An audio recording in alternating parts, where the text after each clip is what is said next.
بسم اللہ الرحمن الرحیم لبیک لبیک لبیک یا رسول اللہ صلی اللہ علیہ وآلہ وسلم۔ تاجدار ختم نبوت زندہ باد زندہ باد زندہ باد۔ ولا تہنوا ولا تحزنوا وانتم الاعلون ان کنتم مؤمنین۔ صدق اللہ مولانا العظیم۔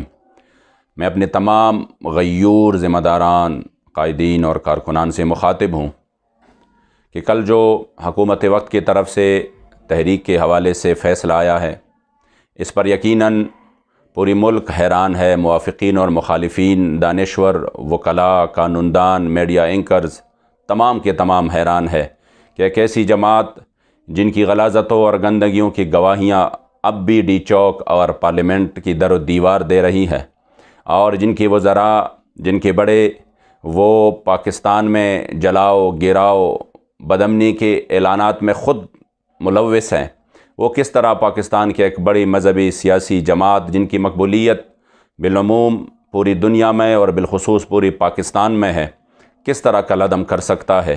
یقیناً یہ فیصلہ انتہائی بدعہدی اور بددیانتی پر مشتمل ہے، اور یہ ایک سیاسی انتقام ہے اور حکومت کی بوکھلاہٹ کا واضح ثبوت ہے۔ ہم اس فیصلے کو یکسر مسترد کرتے ہیں، اور انشاءاللہ تعالی اس فیصلے کو ہم عدالت عالیہ کے ذریعے انشاءاللہ کل عدم کروائیں گے۔ ہمیں امید ہے کہ عدالت عالیہ سے ہمیں انصاف ضرور ملے گا۔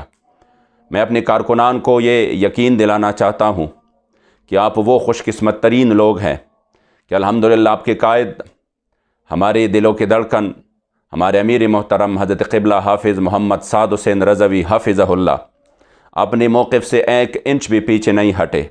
آپ کی قیادت، آپ کی شورا الحمدللہ بابا جی کو اس مشن پر قائم و دائم ہے، جن کی وجہ سے اب پورا عالم کفر پریشان ہے، اور ان کے یار اور ان کے غلام پریشان ہے، اور وہ اس آواز کو دبانا چاہتے ہیں، لیکن ان کو یہ معلوم ہونا چاہیے کہ یہ ایک نظریے کا نام ہے، یہ ایک مشن ہے۔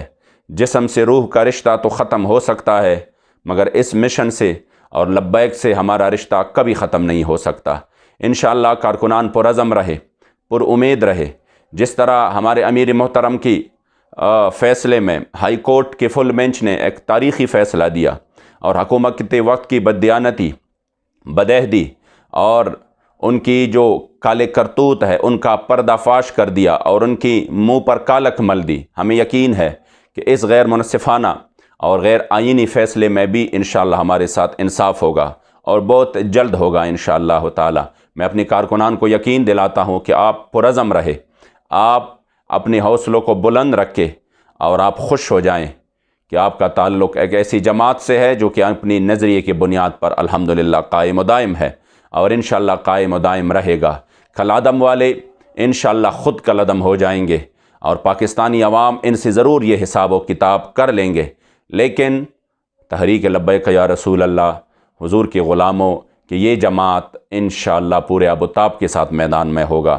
اس کو مٹانے والے خود تو مٹ جائیں گے، لیکن تحریک انشاءاللہ قائم و دائم رہے گا۔ میں ایک مرتبہ پھر اپنے تمام ذمہ داران اور کارکنان کو یہ یقین دلاتا ہوں کہ آپ کی قیادت قانونی معاملات میں الحمدللہ بہت زبردست طریقے سے آگے بڑھ رہی ہے، اور بہت جلد انشاءاللہ ہم اپنے قائد محترم کے حوالے سے اور کل عدم کے حوالے سے انشاءاللہ تعالی اس قوم کو عظیم تر خوشخبریاں دیں گے۔ اور یہ جو وقتی امتحان ہے، یہ جو مصائب ہے، یہ جو تکالیف ہے، قبلہ بابا جی رحمۃ اللہ تعالی علیہ اکثر فرماتے تھے، اور یہ قول مبارک ذکر کرتے تھے کہ العطایا علی متن البلایا، کہ ہمیشہ جو اللہ کی عطائیں ہیں بلاؤں کی پشت پر سوار ہو کے آتی ہے۔ انشاءاللہ تعالی ہم جن کا کام کرتے ہیں وہ ہمیں بے آسرا نہیں چھوڑ رہے۔ یہ جو بدعہدی اور عید شگنی کی بدترین مثال جنہوں نے قائم کی ہے، جنہوں نے مذاکرات میں اس قوم کو بہت بڑا دھوکہ دیا ہے، جتنے یہ جھوٹے ہیں، جتنے عیار اور مکار ہے، اس کا پردہ انشاءاللہ تعالی بہت جلد فاش ہو جائے گا، اور حضور کے غلاموں کو اللہ کریم جل جلالہ عظیم تر کامیابی دے گا۔ تحریک انشاءاللہ شہداء کی خون پر، بابا جی کے اخلاص پر قائم و دائم ہے۔ اس کو مٹانے والے مٹ جائیں گے، لیکن یہ نظریہ قائم و دائم رہے گا۔ لبیک لبیک لبیک یا رسول اللہ صلی اللہ علیہ وسلم۔ تاجدار ختم نبوت زندہ باد زندہ باد زندہ باد۔